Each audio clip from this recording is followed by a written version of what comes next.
which we held in the Vatican on small arms. And you know, and we'll be talking about this later on today, in the period since the Second World War, nobody has been killed in a nuclear conflict, but millions of people have been killed by small arms, which are produced in many ways in a totally uncontrolled situation. And just to say that we'd held the meeting, we put an item about that size in the Osservatore Romano, in the Italian edition, not a paper that's read by many people around the world. But within a week, I got a letter from the National Rifle Association. And the Vatican observers in Vienna and in Geneva got a similar note saying that we would be very willing to help you in your reflections on small arms. Again, to show you this way in which, in areas which are of importance to society, many vested interests move in, and they move in simply thinking about their own interest and not thinking about the effects of whatever they're doing has on society. I have to tell you another story, and that is I attended the World Conference on Women in Beijing way back in 1995, and when I came back, Pope John Paul invited me for lunch on my own to ask me about some of the issues. And he said at one stage, did you meet any Chinese, or from the Chinese government, did they make any approaches? And I said to him, well, one day a lady came to me and she said, I'm from the Chinese Foreign Ministry and I follow Vatican. She said, I read every day L'Osservatore Romano. And Pope John Paul looked up from his soup and said to me, oh, the poor thing.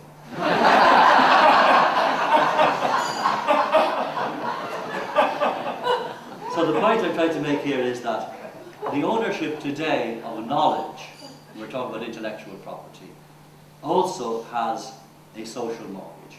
Because in today's world, the ownership and the knowledge of the management of knowledge is probably the most dominant thing which affects what we call a knowledge-based economy. And therefore we have to try and generate not so much a distribution of goods within the world, but to ensure that people have access to knowledge and the management of that knowledge. Poverty is the inability to realize God-given potential.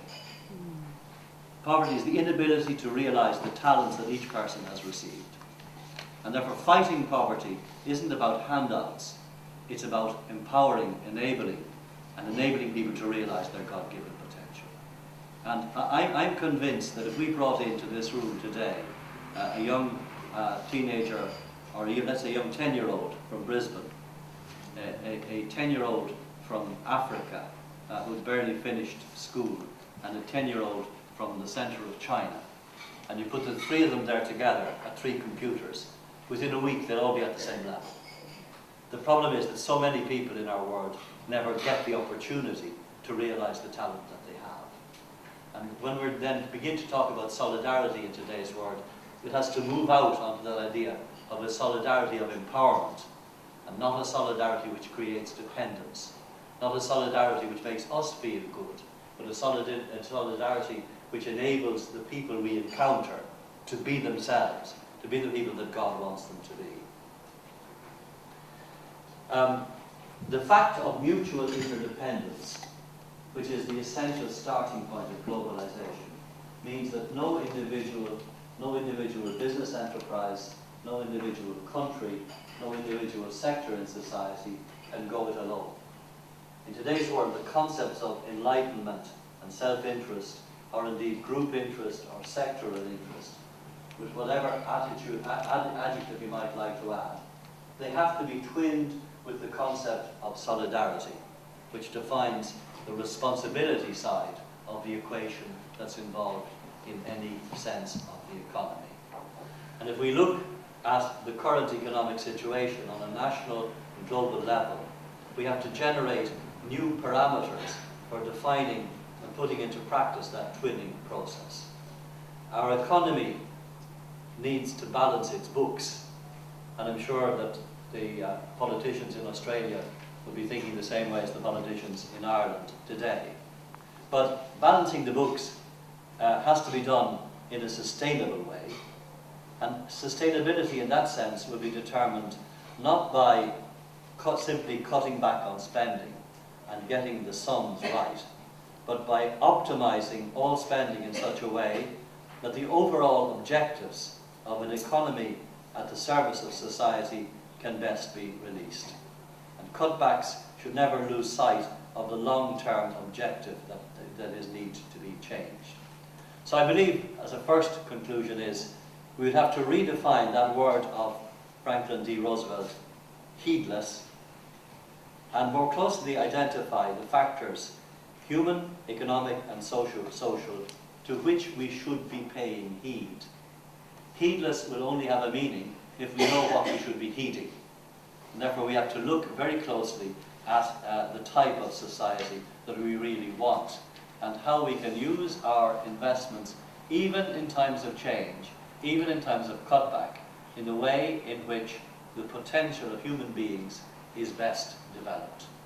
For example, if I look in a country like my own, where we have to have major cutbacks in education, the simplest way is to say, well, we cut 25% across the board, or 5% across the board, whatever it is. The problem is that those who are disadvantaged will totally slip back if the investment in their human potential at this moment is not looked at and evaluated. And the end product is that they will come out at the end of a recession much less able to face the good times which may come in the future. And I constantly stress, when I talk about my own country, is that we need a poverty strategy. Every country needs its own poverty strategy, and our international reflection has to look at a poverty strategy. And a poverty strategy is not a luxury for the times of prosperity, but an essential demand in leaner times. And I don't believe by a poverty strategy just essential social security, much less handouts. I mean focused attention on ensuring that in the lean years human potential and talent are fostered, and that a response to disadvantage in realizing such talent be prioritized.